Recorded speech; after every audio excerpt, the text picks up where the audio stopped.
Olá, muito bom dia a você que participa a partir de agora de mais um capítulo deste mundo corporativo aqui na CBN. Nosso convidado é Alfredo Assunção, CEO da FESA, empresa de recrutamentos de altos executivos. E o que nós vamos falar é sobre os líderes do futuro, os líderes no mundo corporativo. Alfredo Assunção, muito obrigado e muito bom dia para você. Bom dia, Milton. Prazer estar aqui contigo. Alfredo Assunção, o que é esse líder do novo tempo? É diferente do líder que nós temos hoje ou que tivemos há 10, 20 anos? Totalmente diferente. Veja bem, um líder hoje que se busca é o líder que está para servir. Quando você fala assim, fala, mas o que é essa história de estar para servir? Eu vou te fazer um introdutório aqui que você vai entender. Tudo no planeta serve a um propósito. Uma folhinha que cai de uma árvore, quando ela atinge o chão, ela serve para trazer mais vida ao planeta. Nós somos parte do planeta. Precisamos servir na nossa plenitude. O líder precisa servir a subordinados, a pares e a superiores. Todos nós temos superiores. Quando você fala líder, você fala um CEO, você tem um conselho de administração, você tem um acionista. Veja bem, na hora que você está para servir na sua plenitude, você serve para baixo, para os lados, para cima, você tem time. Por quê? Você tem alguém te servindo também. Então, nessa hora, todos servindo, você consegue levar a empresa à frente. Não basta apenas você ter a sua empresa muito bem. É importante que você tenha a sociedade muito bem.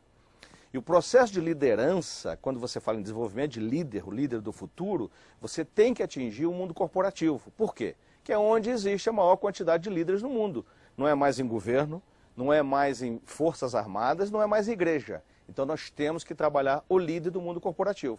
E quando ele está ali para servir e ele tem o time dele servindo, esse time está feliz, está sendo usado na plenitude, você está rendendo um absurdo para a sua empresa, os liderados ou subordinados saem da empresa e levam essa felicidade para o seu ambiente de quê? De família, ambiente de sociedade. Então você replica o bem pela sociedade. É esse líder que nós estamos falando hoje. Mas antes o líder também já não precisava trabalhar em equipe, formar esse time, ter esse time ao seu entorno? Mas ele acreditava que manda quem pode, obedece quem tem juízo. Hoje não existe mais isso. Você tem uma tal de geração Y que vem entrando aí, que sabe escolher onde quer trabalhar, sabe escolher o que quer fazer e como fazer para ser feliz. Então, ou seja, o dinheiro não é tudo. Então você começa a ter uma mobilização mundial olhando esses pontos. A última crise que nós tivemos do subprime, pela primeira, não a primeira vez, mas eu diria uma das únicas vezes, você teve para mais de 20 líderes de países sentados em volta de uma mesa para tentar debelar uma crise. A mesma coisa vem acontecendo agora onde? No mundo corporativo. Então isso é valor intrínseco a um grande líder. Ou você está para servir, ou você entende que tem que servir a sua população subordinada, ou essa população sai. E você, sem pessoa, você não ganha guerra. Porque hoje falta talento no mundo. Agora, se você está servindo alguém, você não perde o poder de comando sobre essa pessoa, de mando e de decisão? Não, porque, na verdade é o seguinte, a liderança vem também pela competência. Quem entende de tecnologia, o meu estagiário, então ele manda eu fazer e eu faço. Não existe como, numa economia caótica como nós temos hoje, cada vez mais complexa, um líder que entenda de tudo. Então ele entende de alguma coisa e ele precisa do liderado que entenda de outras coisas para somar. Então a soma das divergências ou das diferenças é que faz um grande serviço, um grande produto. Agora, tudo isso não acaba sendo negado no momento que a gente identifica que no mercado corporativo ainda existem empresas que atuam de forma autoritária através do seu comando em relação aos seus comandados e que tem resultados positivos, continuam crescendo, dando lucro, etc. Mas não cresce eternamente. Esse tipo de empresa morre. Esse tipo de empresa vai ser adquirida. Esse tipo de empresa, veja, você tem muito, eu classifico assim, por exemplo, o Private Equity Fund. Ele entra numa empresa, compra a empresa, ele quer fazer lucro de toda maneira, para depois vender a empresa e sair da empresa. Olha, começam a tomar cuidado e olhar muito lado também de cultura corporativa. Você destrói uma cultura fazendo isso, se você voltasse apenas para o lucro. Você tem que entender que você precisa fazer o lucro bom e eterno. O lucro de agora, no médio prazo e no longo prazo. Então veja, qualquer empresa que esteja trabalhando somente para o lucro aqui e agora, ela morre, ela vai ser adquirida. ela não tem sustentação no longo prazo.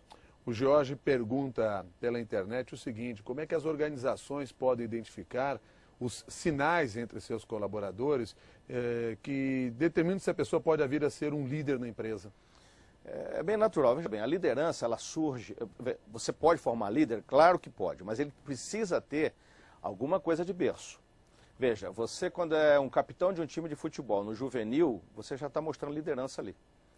Você quando é representante de turma numa sala de aula, você já está vendo liderança. A mesma coisa acontece na empresa, você consegue identificar aqueles que serão líderes. E tem aquele que efetivamente é um excelente profissional, mas que não quer ser líder de nada. Ele quer ser o quê? Um conhecedor em profundidade daquele assunto e que tem um grande valor. Se você pega, de novo, um equity analyst em Wall Street, o cara só faz análise de um determinado setor em âmbito mundial. Esse cara ganha milhões de dólares ano. Então veja, depende daquilo que você quer ser. Você pode ser um cientista do conhecimento e não ser líder. E você tem o líder que gosta de liderar. Cuidar de pessoa é muito complicado, é muito difícil. Veja. Você não inventa o líder, você pode formatá-lo, mas não inventa. Não inventa, é muito difícil. Porque você precisa gostar disso. Ser líder é uma função, então você precisa gostar disso. Se você não gostar, você não vai ser. Eu já tive assessorado meu, na minha época de diretor de recursos humanos do Chase Manhattan, era um diretor de carreira, falou: Alfredo, não quero nem saber dos meus subordinados. Eu não quero dar aumento, eu não quero demitir, não quero fazer nada. Alguém precisa fazer isso por mim. Mas ele era ótimo em crédito. Então veja, você precisa colar alguém bom, que seja bom em liderança, nesse tipo de executivo.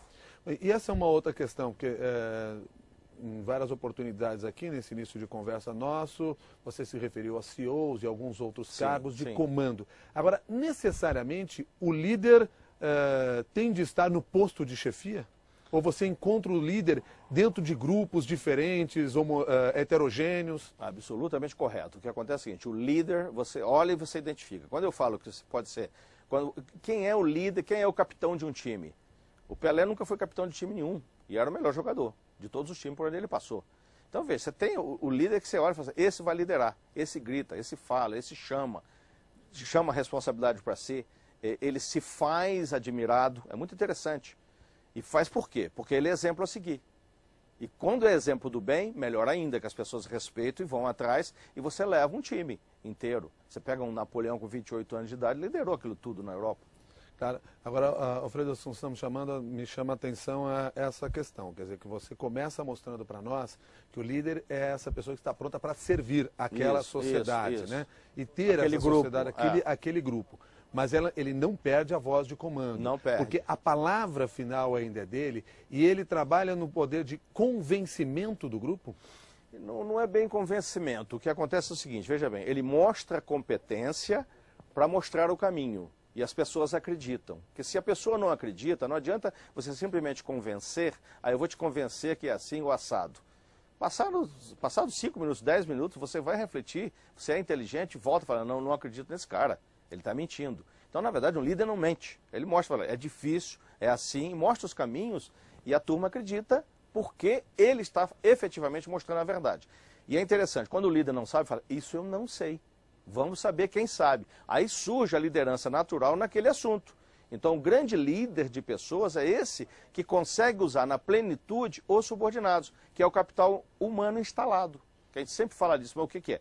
A grande empresa é aquela que usa o quê? Você tem todo esse equipamento aqui em volta. Você usa no máximo o equipamento. O grande líder é aquele que usa o capital humano instalado no máximo. E quando você está sendo utilizado no máximo, você está feliz. Se você está feliz, você rende. Esse que é o jogo. As empresas, o mundo corporativo, está preparado para identificar esses líderes, para descobrir onde estão esses líderes? Tem espaço para eles? Sem dúvida, e caminha cada vez mais para isso. Veja bem, não há como mais deixar de praticar isso. Eu vou te dar um exemplo. Quando eu falo que a economia nossa é caótica, o mundo acadêmico não tem condição de acompanhar esse mundo corporativo a tempo e a hora para formar esses executivos necessários. Então o que acontece? A empresa precisa pegar um formando, ok? Alguém acabou de se formar e a empresa tem que fazê-lo. Não adianta que o mundo acadêmico não faz. Por que não faz? Porque o mundo acadêmico aprende com o mundo corporativo, leva para dentro de sala de aula e vai ensinar, e aí você já está defasado 2 a 3 anos. Então, ou seja, o mundo acadêmico vai aprender com as crises, o mundo é feito de crises e recuperação, esse é o mundo capitalista, e é o mundo que existe, não existe mais esse negócio de comunismo, vamos acabar com isso. Então temos o mundo capitalista, o que é? Crise e recuperação. O mundo acadêmico estuda as crises, traz para dentro de sala de aula, ensina e solta o formando. Muito bem, esse formando sai e já estão vivendo outra crise. A caoticidade leva a isso, então você precisa formar o teu pessoal. Quando você pega esse trainee, de imediato você já começa a sentir quem é líder e quem não é líder. E você já começa a treiná-lo em cima de quê? De um processo que eu chamo muito mais de atitude. Hoje nós recrutamos muito mais atitude do que simplesmente tecnicismo. Tecnicismo é parte inerente do ser humano. Você precisa saber inglês, precisa saber tecnologia suficiente para se mover e tal, e saber uma determinada tarefa bem feita e tal. Quando você entra na empresa, aí sim que você vai abrir a tua cabeça. A dimensão é outra.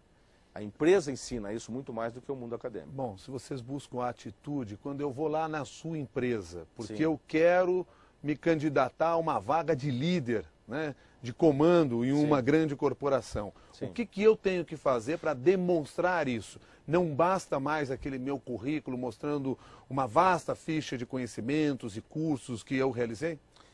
Tudo isso é importante. Agora, eu vou procurar em você o quê? Aquilo que a minha empresa quer que eu procure. Então, eu tenho uma empresa, por exemplo, tem um livro que eu estou te dando de presente, eu tenho 7 níveis de cultura organizacional diferente uma da outra. Então, desde a escola clássica até uma contingencial. Então, hoje nós partimos muito mais para o contingencial. Por quê?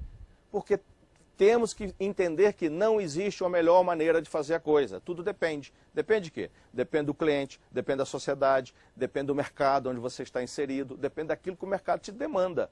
E aí você vai criar na tua empresa. E você tem que ter uma flexibilidade tão grande de ajustar a tua empresa a essa necessidade do mercado a tempo e a hora, porque senão você perde a guerra. O teu competidor vai fazer e você perdeu. Então é isso que a gente busca. Então, quer dizer, não adianta você ser fantástico numa determinada função. Você precisa ter atitude de quê? Mudar o tempo todo. O tempo todo é mudança. Você precisa entender que você não é o suprassumo. Você não é mais estrela. Você participa de uma constelação. Todos são estrelas. Se você achar que eu sou lobo solitário e vou fazer sozinho, não funciona. Esse é o tipo de líder que eu não recomendo para empresas clientes minhas. Você se referiu agora há pouco a um livro, então me permita aqui passar a informação completa para quem está nos acompanhando. O livro é o Gestão Sem Medo, Como Ser Feliz no Mundo Corporativo. E aí lá embaixo está escrito assim, muito se pode criar, tudo se pode mudar. Que é um dos muitos livros que você já colocou no mercado, são 9. São 9 livros. São 9 no total, Alfredo Assunção, e mostrando isso. E em boa parte da sua obra, do seu trabalho, você fala da questão da felicidade. Felicidade... O que a felicidade tem a ver com tudo isso? Veja, Milton, nós só estamos aqui para ser felizes. Pronto. Não existe outra forma de ser. Você tem que buscar a sua felicidade o tempo todo. Se você está desempenhando, vamos trazer isso para o mundo corporativo para não fugir do programa.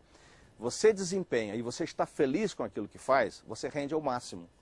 Quando é que você está feliz? Quando você não tem medo, quando você não é tolhido, quando você pode desempenhar a